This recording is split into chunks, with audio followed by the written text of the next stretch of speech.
दूसरा अंग, इसलिए भागवत की कथा श्रेष्ठ है। और दूसरा अंग क्या है? नारद जी सनत कुमारों से प्रश्न करते हैं, भगवान भागवत की कथा सुनने से कौन कौन से पाप करने वाले लोग पवित्र हो जाते हैं? ऐसे कौन कौन से पापी हैं जो कथा में आकर के पवित्र हो जाते हैं?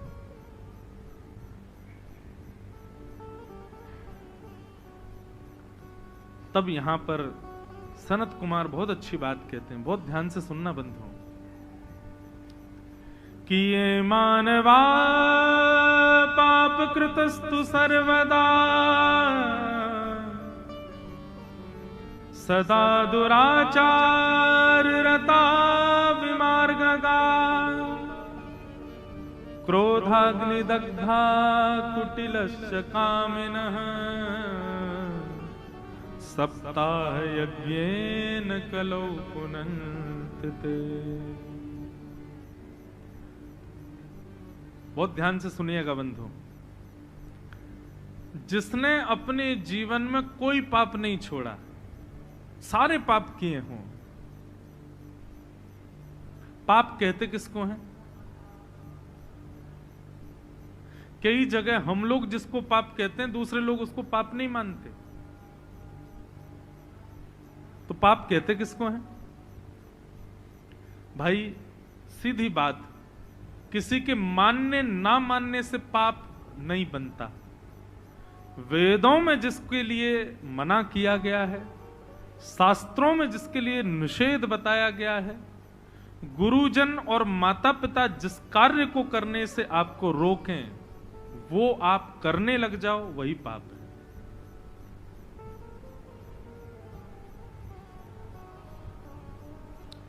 इस प्रकार के जितने भी पाप व्यक्ति ने किए हों, ऐसा पापी व्यक्ति भी यदि कथा में आ जाए तो कथा उसको पवित्र करती है।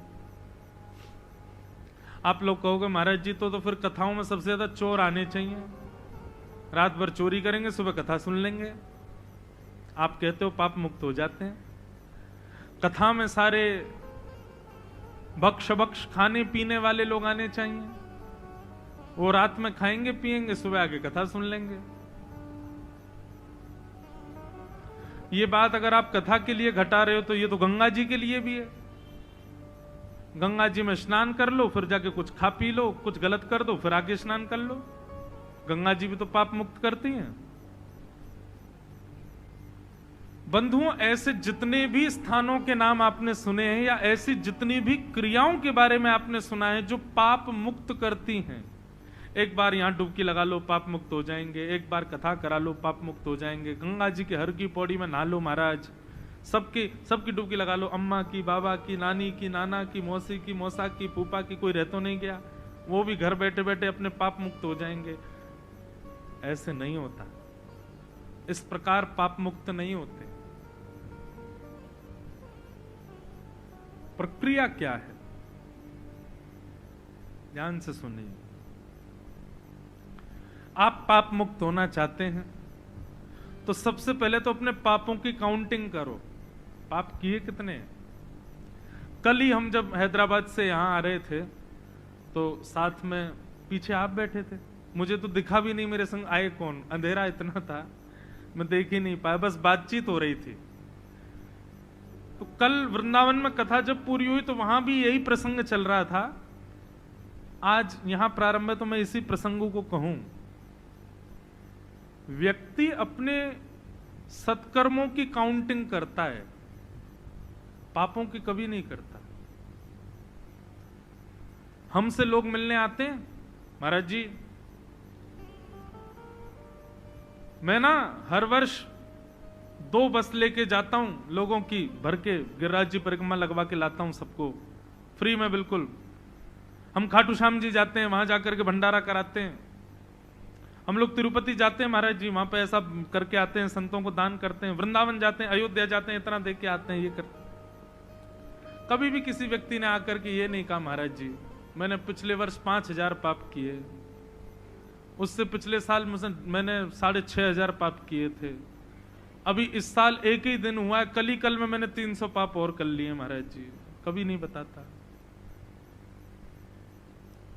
और किसी के घर भी जाओ आप, जब उसके घर में गेस्ट रूम जो होता है वहां बैठोगे या डाइनिंग टेबल के आसपास, तो शो पीस में भी अपने मेडल्स लगाएगा, अपने पुरस्कार रखेगा। उसने अच्छा क्या किया इसको प्रदर्शन करता है और गलत क्या किया इसको छुपाता है।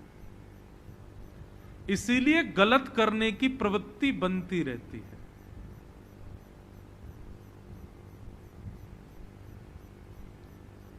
व्यक्ति अपने सत्कर्मों को गिनता है और पापों की कोई गिनती नहीं करता है।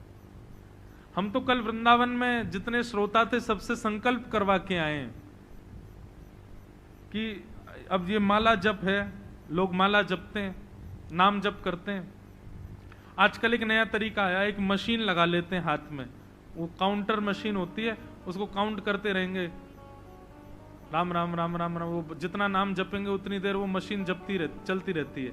लेकिन सत्य बताना, जब आप नाम जप करने के बाद जब मशीन को देखते हो तो अपने ऊपर गर्व होता है ना, वो 2000 नाम हो गए हमारे, तो 5000 नाम हो गए।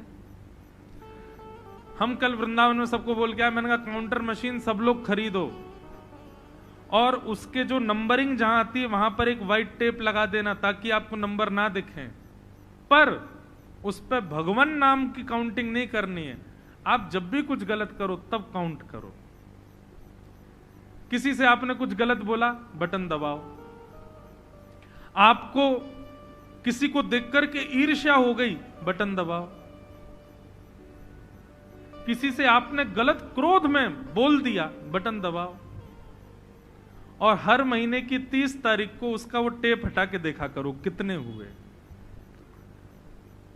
तब आपको अभिमान नहीं होगा, तब मन में आएगा राम राम ये मैंने क्या किया, अरे इतना तो मैंने नाम जप नहीं किया जितना मैं गलत करता हूं।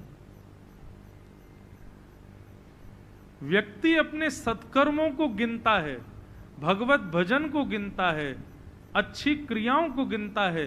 व्यक्ति उसी दिन सुधर जाएगा जिस दिन अच्छे कर्म गिनना बंद कर दे और पापों को गिनना प्रारंभ कर दे। हम कहते हैं 5000 से आंकड़ा 2000 आ जाएगा, 2000 से 1000 पे आ जाएगा, 1000 से 500 आएगा, 500 से एक दिन 100 हो जाएगा, 100 से 10 पे आएगा, एक दिन 0 रह जाएगा। और जिस दिन 0 होगा ना, जिस दिन 0 होगा उस दिन आप नेत्र बंद करके ठाकुर जी का स्मरण करोगे, तब आपको शंख चक्र गदा पद्मधारी ठाकुर जी अपने आप दिख जाएंगे। कुछ करने की आवश्यकता नहीं, आप भजन गिनना बंद कर दो, अच्छे कर्म गिनना बंद कर दो।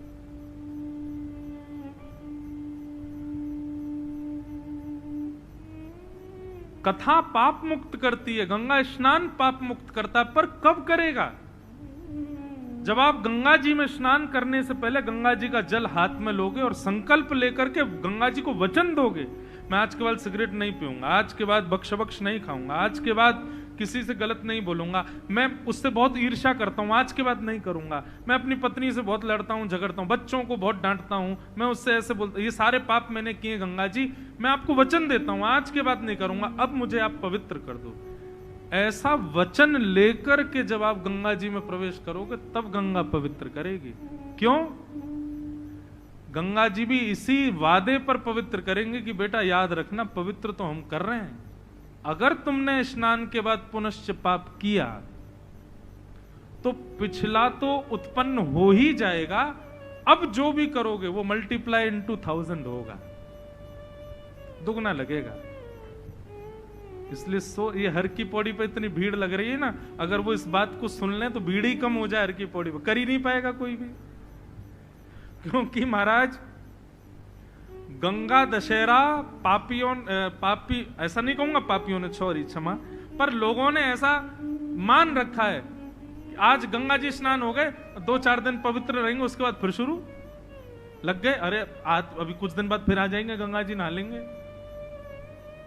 कथा सुनना, गंगा जी स्नान करना पाप मुक्त तब करेगा जब आप वचनबद्ध होकर के वहां जाओगे। ऐसे ही आज पहला दिन है, आज ही यदि आप वचनबद्ध हो जाओ, हे भागवत जी मेरे अंदर कितने अवगुण हैं, व्यक्ति के अंदर कितने अवगुण ये दो लोग जानते हैं, या तो भगवान जानते हैं या वो खुद जानता है, तीसरा कोई नहीं जानता उसको। पत्नी पति भले ही अपनी 50वीं एनिवर्सरी मना लें, लेकिन बहुत से रहस्य पति ने भी छुपा रखे हैं, बहुत से रहस्य पत्नी ने भी नहीं बताए। रहस्यमय होकर के हम मर जाते हैं, नहीं बताते किसी को। ठाकुर जी को सब पता होता है और हमको सब पता है। इसलिए भागवत जी, आपको सब पता है मैंने क्या क्या दुष्कर्म किए हैं। मैं आज आपको वचन देता हूं। ये व्यास जी हमने वृंदावन से बुलवाए हैं, कथा हो रही है, 1 वर्ष की प्रतीक्षा के बाद कथा हो रही है। कृपा कीजिएगा, मेरे समस्त पापों को नष्ट कर दो। मेरी गिनती में जो पाप हैं वो ये हैं। मैं वचन देता हूं, आज के 7वें दिन कथा विश्राम के बाद मैं कोई दुष्कर्म नहीं करूंगा, धीरे धीरे अपने ऊपर वश करूंगा। आप मुझे पवित्र करो। ये वचनबद्ध जब होगे तब कथा आपके पाप को दूर करेगी।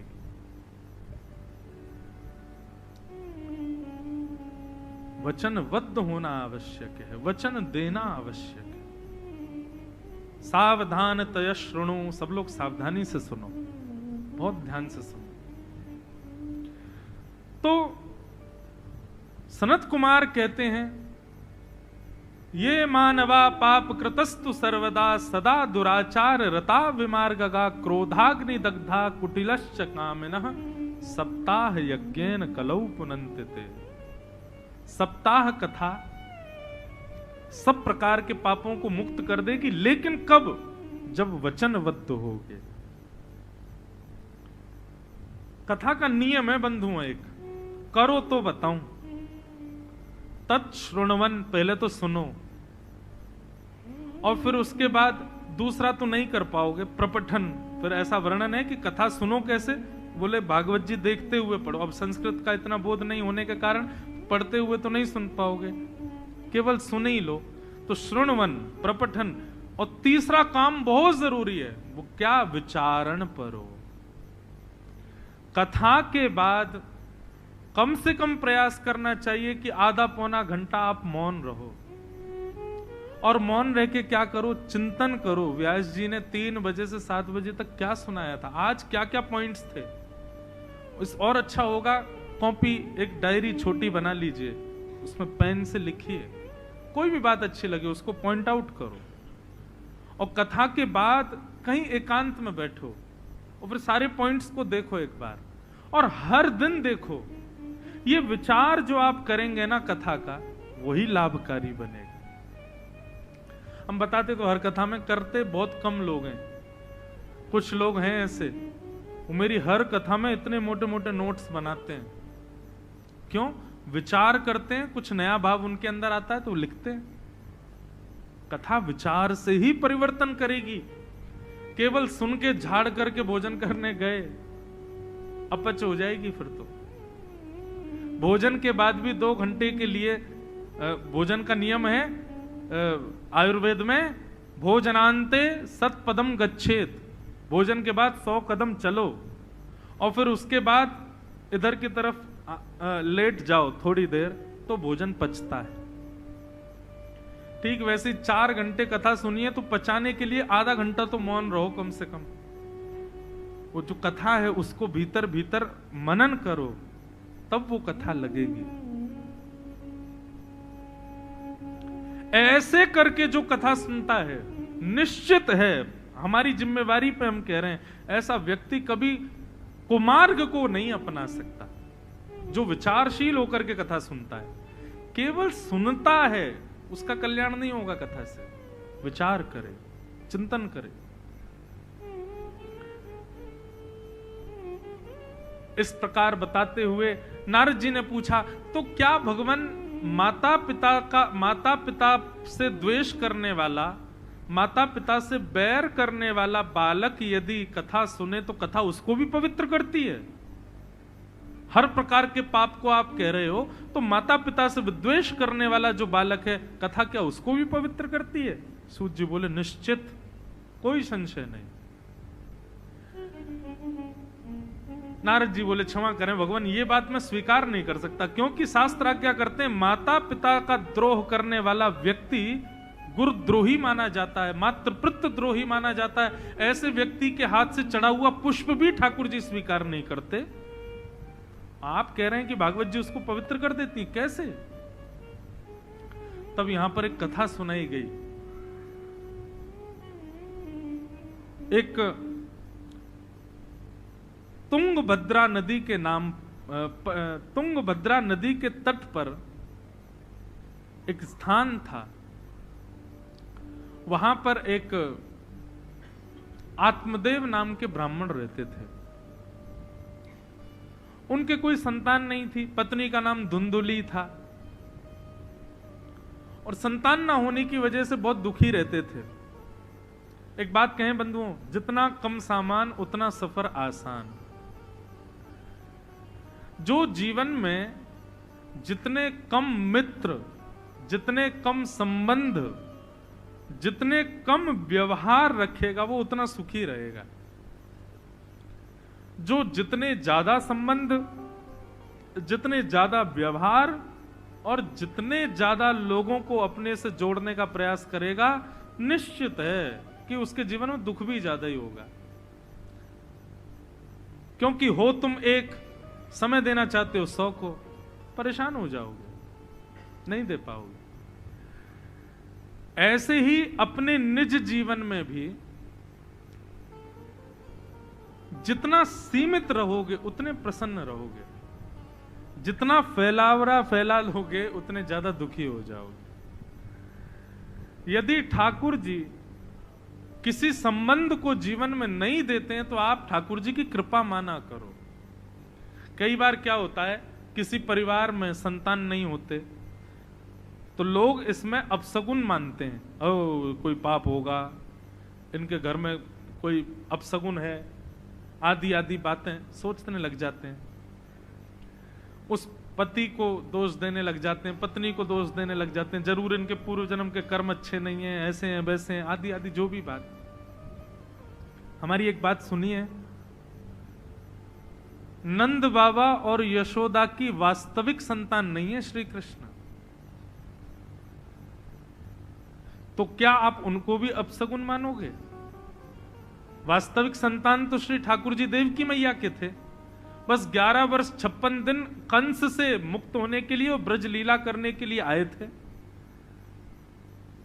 नंद यशोदा की वास्तविक संतान नहीं, और देखा जाए तो उनकी संतान ही नहीं है, तो क्या उनको भी अपशगुन माना जाएगा? नहीं। जीवन में किसी भी संबंध का अभाव यदि है तो निश्चित है कि ठाकुर जी उस स्थान पर बैठे हैं, इसलिए वो संबंध आपको नहीं दे रहे। ठाकुर जी बैठे हैं वहां पे, इसलिए ठाकुर जी को ही विराजमान कर लो। और इस बात को केवल आप ये मत समझ लीजिए आप व्यास जी बड़ी बड़ी बातें करते हैं तो कर ही रहे हैं, नहीं। आप विश्वास मान लीजिए, जो संबंध का अभाव जीवन में है, एक बार उस संबंध के स्थान पर ठाकुर जी को बैठा के देख लो, आपको बहुत सुख मिलेगा।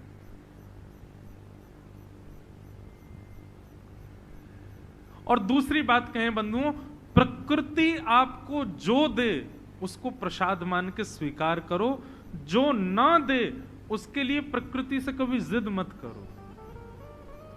क्योंकि प्रकृति से जिद करके यदि आप कुछ मांगोगे तो प्रकृति एक दिन आपको वो वस्तु दे देगी, लेकिन वो वस्तु आपको कभी सुख देने वाली नहीं होगी।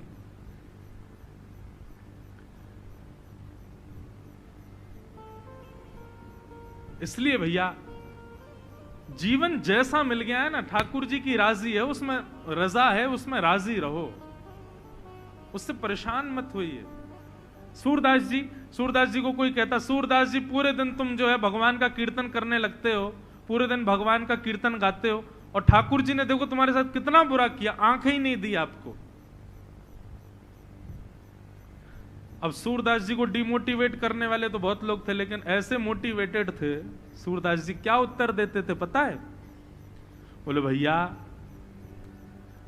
ठाकुर जी ने अगर तुमको 2 आंख दी हैं तो इसका मतलब यह है कि भाई गड्ढा आए तो खुद संभल जाना, थोड़ा ऊंचा रास्ता आए तो खुद लांग जाना, लेकिन मेरी तो ठाकुर जी ने आंखें ही छीन ली। बोले क्यों? बोले सूरदास तू नहीं देखेगा, जब गड्ढा आएगा मैं तुझे बचाऊंगा, जब ऊंचाई आएगी मैं तुझे लंघवाऊंगा।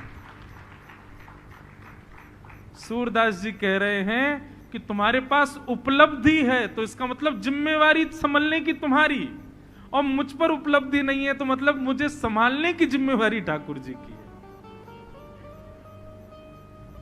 ऐसे सूरदास। मुझे पद याद नहीं है, एक पद भी है, मैं पद ही ज्यादा गाता हूं कथाओं में, कल से गाऊंगा खूब। सूरदास जी के, कुम्भनदास जी के, मीराबाई के, बहुत सुंदर सुंदर पद है। एक पद में सूरदास जी कहते हैं, मुझे बिल्कुल याद ही नहीं आ रहा, उसमें मेरी आंखरे मेरो आंखरो गिरधारी, ऐसे करके एक पद है। मेरी तो आंख ठाकुर जी हैं, वो जहां खींचते हैं मैं वहीं चला जाता हूं। सांसारी व्यक्ति अपने जीवन में आए अभाव को दुख मान करके कर्म पर हाथ रख के बैठा रहता, अरे ठाकुर जी मुझे ये नहीं दिया, ये नहीं दिया, ये नहीं दिया। लेकिन वैष्णव भक्त व्यक्ति उस अभाव को भी, अब सुदामा जी के घर में भोजन नहीं बनता था, 4 दिन हो जाते भोजन नहीं बनता था, 3 दिन तो भोजन बना नहीं और चौथे दिन एकादशी और आ गई। पत्नी कहती हमारे तो पूरा जीवन ही एकादशी में निकल जाता है, हर दिन भूखे रहते हैं, हर दिन भूखे रहते हैं। सुदामा जी कहते, बोले अरे बावड़ी कैसी बात कर रही है? व्यास जी कथा में बता रहे थे एकादशी के दिन जो व्रत करता है ठाकुर जी उसको याद करते हैं। संसार के लोग तो 30 दिन के महीना में 2 ही बार एकादशी करते हैं, मैं और तू तो 15 बार एकादशी करते हैं, मतलब ठाकुर जी 15 बार याद करते हैं हमको। बाकी के संसार के लोगों को 2 ही बार याद करते हैं, हमको और तुझको तो 15 बार याद करते हैं, क्योंकि 15 दिन भोजन ही नहीं बनता था। अपनी हर स्थिति को सकारात्मक तरीके से सोचा करो। मैं कथाओं में कहा करता हूं, कई बार मुझे ना थोड़ी धूप से एलर्जी, कैसे कि ऐसी एलर्जी नहीं, ऐसी है कि अगर कमरे में बैठा हूं, बाहर निकलूंगा धूप में आऊंगा तो मुझे छींक आती है। तो पहले सब लोग मुझसे कहते थे अरे अब शगुन है, अभी रुक जाओ, पानी पी के जाओ। अब मेरी कहीं की भी फ्लाइट होती थी, घर से निकलता मुझे छींक आती, माँ रोक लेती, बोले अभी पानी पियो, बैठो थोड़ी देर, 10 मिनट बाद निकलना, छींक आ गई है। पर जब से हमने कथा सुनना, कथा कहना प्रारंभ किया, तब से अब जब मैं कथा करने भी मंच पे आता हूं ना तो बिना छींके में आता नहीं, छींक आएगी तभी कथा अच्छी होती है। आप मान लोगे तो वो अपसगुन है, आपकी बुद्धि सगुन और अपसगुन को बना देती है।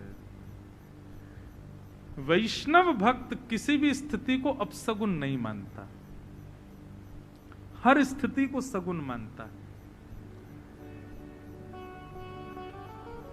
अपसगुन विचार करना यह सांसारी व्यक्ति का लक्षण है, भक्त का लक्षण नहीं है। भक्त हर भाव को सगुन मानता है, ठाकुर जी की कृपा मानता है। तो आत्मदेव जी दुखी थे, क्यों? संतान नहीं हो रही थी, और संतान ना होने की वजह से इतने दुखी हो गए श्री आत्मदेव जी, आत्महत्या करने के लिए जाने लगे। एक संत ने उनको रोक लिया, कहा भाई रो क्यों रहे हो, तुम कहां जा रहे हो? बोले मैं आत्महत्या करने जा रहा हूं, मेरा नाम आत्मदेव है। बोले बताओ, नाम तुम्हारा आत्मदेव, कर रहे हो आत्महत्या? क्यों, कारण क्या, ऐसा क्या हो गया? बोले मेरे संतान नहीं है इसलिए मैं आत्महत्या कर रहा हूं।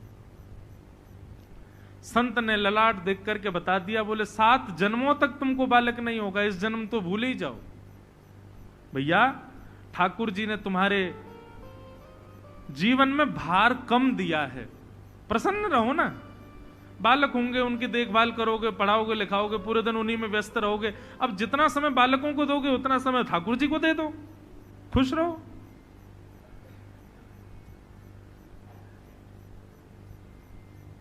आत्मदेव जी बोले आप क्या जानो, आप तो सन्यासी हो, आपको क्या पता गृहस्थ के जब बालक नहीं होता कितना दुख होता है। मुझे तो संतान चाहिए, और यदि मुझे संतान नहीं मिली तो मैं प्राण त्याग दूंगा। और महाराज जी सुनिए, आप संत हैं ना, आप बहुत भजन करते हैं, आप भजन का प्रसाद सबको देते हैं, मुझे प्रसाद दीजिए, मुझे संतान दीजिए, नहीं मिलेगी तो मैं आपके सामने प्राण त्याग दूंगा। संत बेचारे, दया आ गई उनको। संत ने कहा, देखो वैसे तो तुम्हें संतान 7 जन्मों तक नहीं है, पर फिर भी तुम्हारी जिद है तो ये लो। झोले में से एक फल निकाल करके दे दिया और कहा, 1 वर्ष तक अपनी पत्नी को कहना 5 नियमों का पालन करे और इस फल को खा ले। क्या है नियम? सत्यम शौचम दया दानम एक भुक्तुम तु भोजनम वर्षावधि स्त्रिया कार्यम तेन पुत्रोति निर्मल।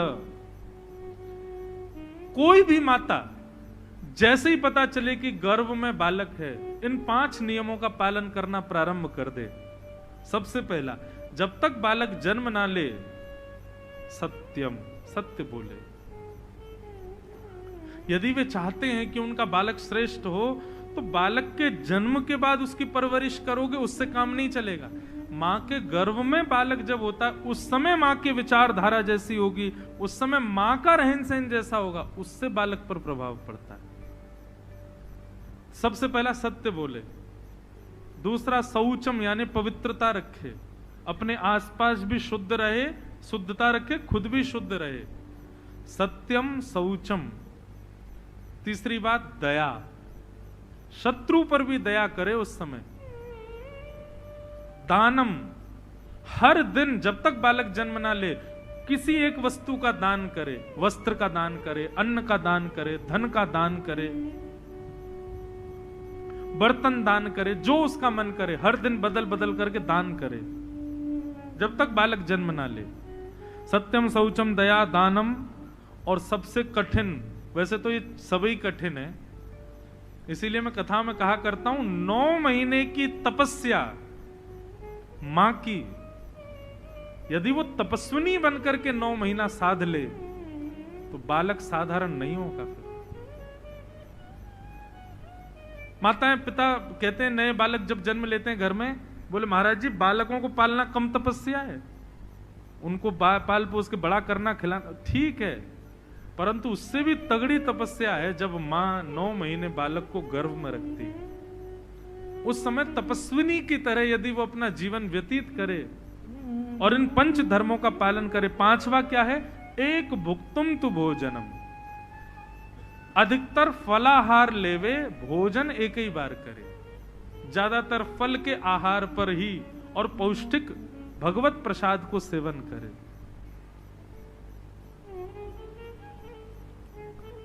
यदि ये 5 नियम पालन कर ले कोई मां, श्रीमद् भागवत कहती है, तेन पुत्रोति निर्मल, उसका पुत्र या तो ठाकुर जी ही आएंगे या ठाकुर जी का अंश आएगा, तो साधारण नहीं होगा।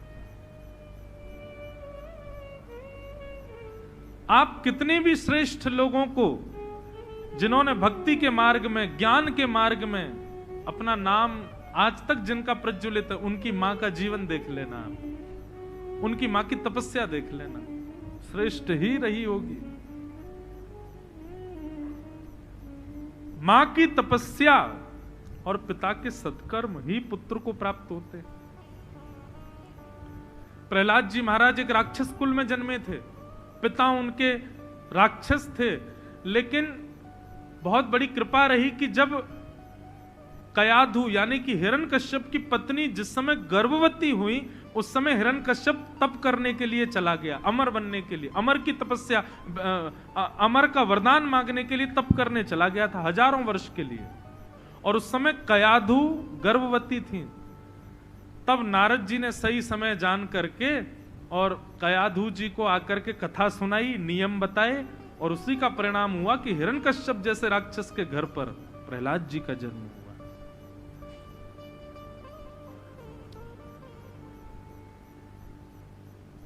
गर्भ का समय बहुत श्रेष्ठ होता है। तो संत ने फल दे दिया और कहा, आत्मदेव जी जाओ अपनी पत्नी को फल खिला देना, ये 5 नियम है, इनका पालन अपनी पत्नी से करवाना। अब आत्मदेव जी की जो पत्नी थी वो थी धुंधुली, उसके विषय में भी उसका परिचय भी दिया गया यहाँ पे। कैसी थी? क्रूरा, क्रूर थी। और कैसी थी? बहुजल्पिका। बहुजल्पिका मतलब बहुत ज्यादा बोलने वाली। बहुजल्पिका, क्रूरा। सब लोग इधर देखो, यहां देखो। क्रूर थी, बहुजल्पिक थी। और कैसी थी? कलह प्रिय। लड़ाई में उसको बहुत मजा आता था। और ये हम नहीं है क्या, बताओ? कथा के लिए आपको पूरे नगर में प्रचार करना पड़ेगा, तब भी 10 लोग आएंगे। लेकिन भीड़ इकट्ठी करनी हो, 2 लोग लात घुसा शुरू कर दो, अपने आप भीड़ आ जाएगी। मोहल्ला के भी झांक झांक के देखेंगे, वो क्या हो रहा है। कलह प्रिय हम भी हैं।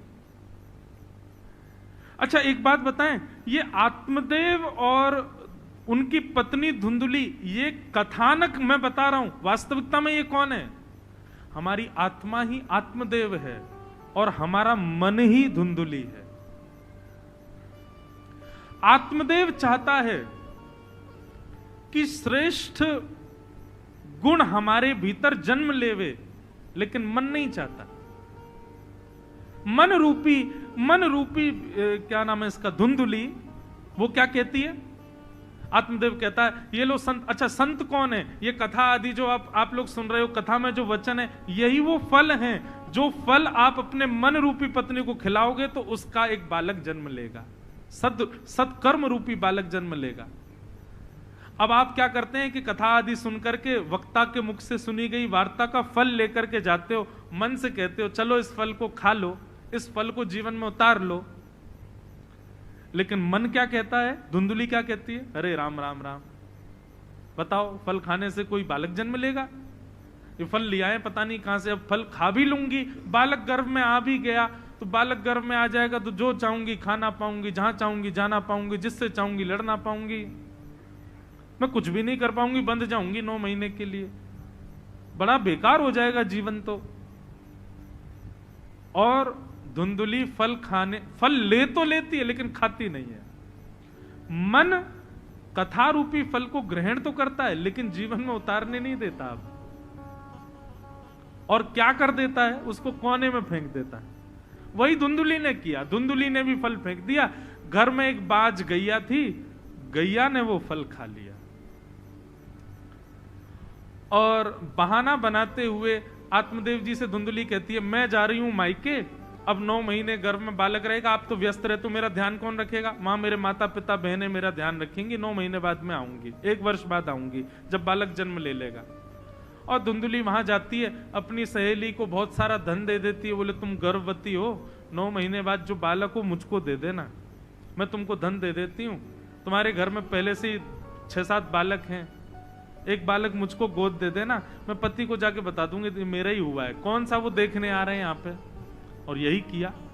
धुंधुली ने 1 वर्ष बाद अपनी सहेली के पुत्र को अपना पुत्र बता करके घर ले आई। आत्मदेव जी बड़े खुश हो गए। बालक का नाम नारायण रखना चाहते थे लेकिन धुंधुली बोली मेरा नाम धुंधुली, बेटे का नाम धुंधुकारी। आत्मदेव जी बोले जो तुम्हारी रुचि। तभी सेवकों ने आके बताया महाराज बधाई हो, आपके घर दूसरे बालक ने जन्म लिया है, क्योंकि आपकी गौशाला की गैया ने भी मानवों जैसे बालक को जन्म दिया है। आत्मदेव जी नाचने लगे, दौड़ करके गए तो देखा बालक तो बिल्कुल मानवों जैसा था, कान उसके गऊ जैसे थे, नाम गोकर्ण रखा। एक तर्क तो यह भी है कि गोकर्ण नाम इसलिए रखा। दूसरा तर्क क्या है? गोकर्ण का मतलब क्या होता है? गो माने होता है बंधुओं ज्ञान, कर्ण माने कान। जो कान से केवल ज्ञान को ही स्वीकार करे उसको गोकर्ण कहते।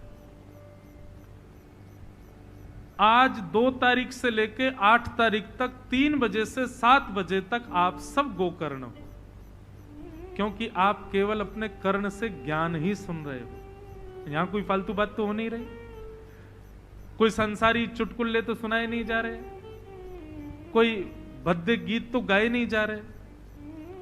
अरे कहां तक कहोगे? इतना तो आपने पूर्व साल में भी इतनी देर तक बिना फोन के नहीं रहे होंगे जितना अभी रह लिए हो आप। 3 बजे से अभी कितने बजने को आ गए?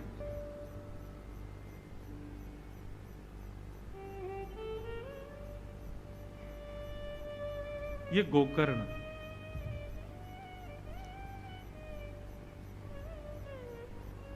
क्या बता रहा था मैं? हाँ, गोकर्ण। बड़े पुत्र का नाम धुंधुकारी और छोटे पुत्र का नाम गोकर्ण। नाम का बहुत बड़ा प्रभाव होता है बंधुओं बच्चों पर आजकल एक नए गुरुजी आ गए मार्केट में, गूगल गुरुजी, वही नाम रखते हैं बच्चों का।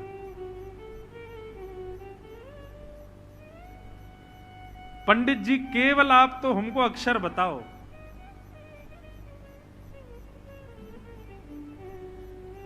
एक अभी कोई माता जी मिली थी मुझे, वो बोली ऐसा ऐसा अक्षर आया महाराज जी, उस पर क्या नाम रखूं? मैंने क्या अक्षर है?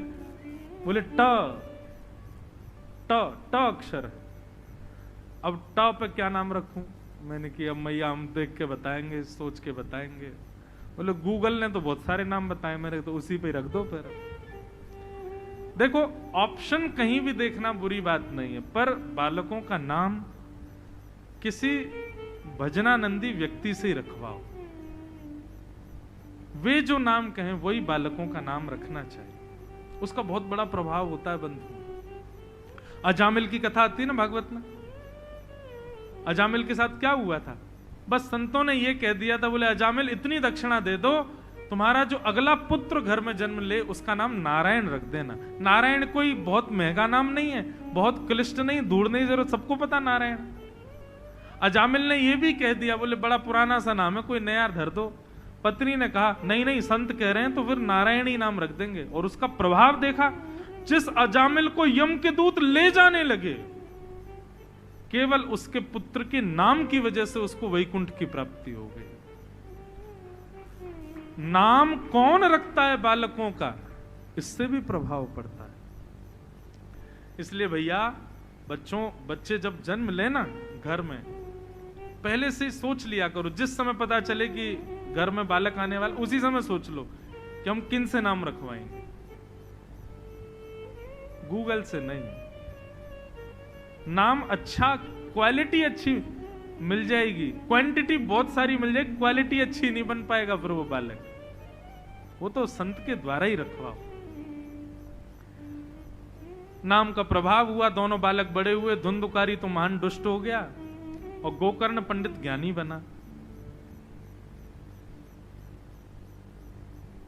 धुंधुकारी माता पिता पर हाथ उठाने लगा, गलत काम करने लगा, वैश्याओं के साथ रहने लगा, मदिरा पान करने लगा। माता पिता से धन मांगता, नहीं देते तो उनको मारता। गोकर्ण जी तो गुरुकुल में पढ़ते थे, घर रहते ही नहीं थे। पिताजी आज सोचने लगे, इससे अच्छा तो मैं बिना बेटे का था, ये मैंने क्यों मांगा, इसके लिए इतना रोया मैंने पहले ही कहा था बंधुओं, प्रकृति जो नहीं दे उसको ना में ही स्वीकार करो। प्रकृति से रो करके और बार बार कुछ ना कुछ यत्न करके प्रकृति से छीनोगे किसी वस्तु को, तो वो वस्तु आपको कष्ट ही देगी। इसलिए जो सहजता में मिल जाए उसको माथे से लगाओ, और जो ना मिले उसको भगवत इच्छा मान करके छोड़ दो। इतना भाव तो हृदय में रहना चाहिए।